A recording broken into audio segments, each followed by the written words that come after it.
Hello, everyone. Happy Monday. Excited to be here with you all to talk about how to help your team feel calm and in control. So this is something in my work with organizations and individual coaching clients I've been hearing a lot of recently, that people want to feel calm. They want to feel in control, which is very understandable considering so much is out of our control right now. But this is something that we're really seeing people wanting in their life, this calmness, this feeling of in control. So I want to talk about that a little bit today and some tips and tools that can help you, and also you can implement with your team to help them feel calm and in control at this time. So let's dive in. First, I want to talk about this podcast episode. So I listened to The Daily by the New York Times, and I was listening to the episode today, and it was really, really interesting given all the conversations we've been having over the past couple of weeks about emotional wellness. So The Daily, it's a podcast by the New York Times. Today they were interviewing Donald G. McNeil Jr., and he is a science and health reporter for the New York Times. And over the past few months, he's been on the podcast a lot because there's a lot going on in the science and health world right now.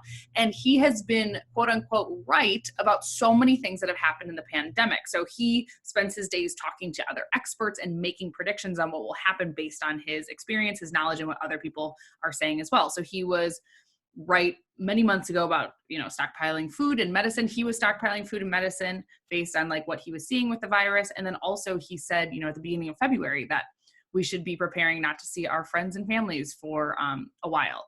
So I really enjoyed this podcast episode because the host asked, how is he preparing now? Because he's been right about so many of these things.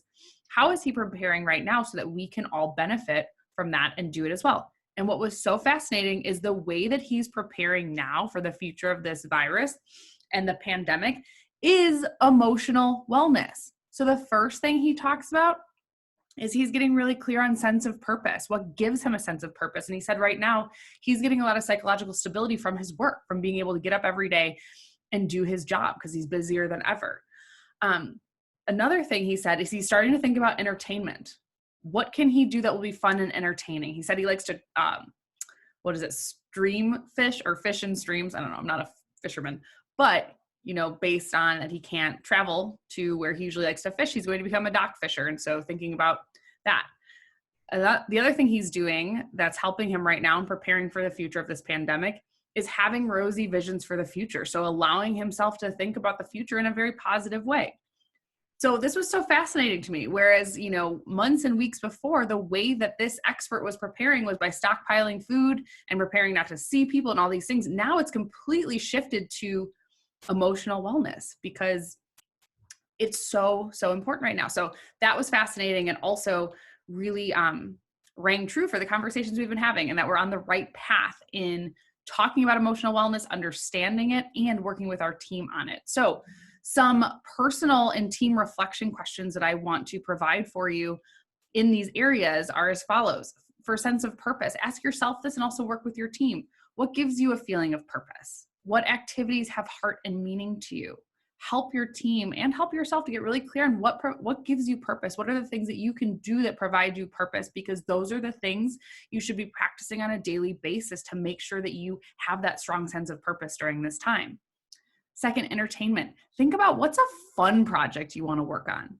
A project that the purpose is just to enjoy, just to really thoroughly enjoy and entertain yourself.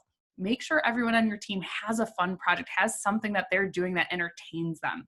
Because right now the days are long and the days are challenging. So making sure that we're all having something that really just brings us joy and leisure and just feels good. Then talk with your team, have rosy visions of the future. Ask them, what's something you're excited to do in your life, personally and professionally? Again, we don't have to be all doom and gloom. Let's talk about the future. The future has a lot of good things that are going to happen in it. So let's get rosy. Let's talk about the positive aspects of the future. Okay, so fascinating episode. I want to also go over some calm and in control tips. So to feel calm and in control. And I want to talk about morning and evening routines, and I want to talk about time tracking. These are things that I've been working with clients on over the past couple of weeks, and I'm seeing really amazing results during this time. So again, we're in a time where we feel very out of control. Our days are going by, and it's just kind of crazy. So first thing I want you to do is to think about for yourself and also to help your team. If your team's really struggling to feel good on a daily basis and feel in control and feel calm, morning and evening routines are fantastic. They get you in the right mindset and help you feel calm and centered before you go to bed and before starting work in the morning. Something I'm seeing with employees and individuals and clients of mine is that they are stressed when they wake up, and they wake up like shortly before they have to start work. So they're kind of like waking up to a fire drill, working all day long in this like, chaos, this anxiety, the kids are at home, all these different things. And then they're working until they have to go to bed. And then they go to bed, but their mind is still racing. So they're not sleeping super well, still having anxiety dreams. And then they wake up and do it all over again. Not ideal. So your morning and evening routine are really to help you get into a mindset to feel calm and centered before you start work, and to feel calm and centered before you go to bed so that you can sleep really well. It helps with your sleep, your thought patterns, and your mood. So morning routine, this is something you do in the morning before you start work. And this is something I learned from my business coach, and I really, really like it. And he taught us to structure our morning routine with the 3 M's. So 10 minutes of movement, 10 minutes of mindset, 10 minutes of meditation. You can up these. You can do 20 minutes each, 30 minutes, whatever you want, however long you want your morning routine. 10 minutes of movement, I'll walk around the block, or I'll do some yoga in the house. 10 minutes of mindset. For me, that's when I do my 5-minute journal.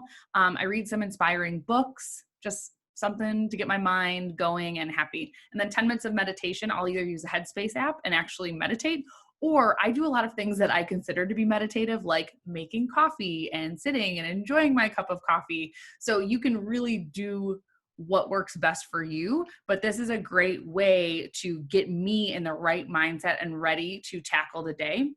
Also, if you have kids, it does require that you wake up earlier before your kids get up, if you have toddlers like I do, to make sure you get this 30 minutes in. But it just puts you in such a better headspace, in such a better place of calm and in control when you start your day.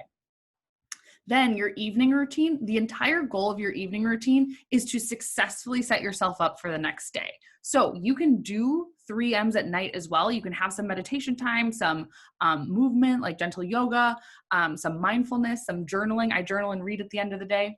But it's also a time for you to get ready for the next day. So for me, that means cleaning my house. I like to wake up in a clean and organized space. So every night, part of my evening routine is to clean, is to prep the coffee maker, is to set up my journals and books for my morning routine, is to prep what workout I'm going to do for my morning routine if I'm going to do a workout that day.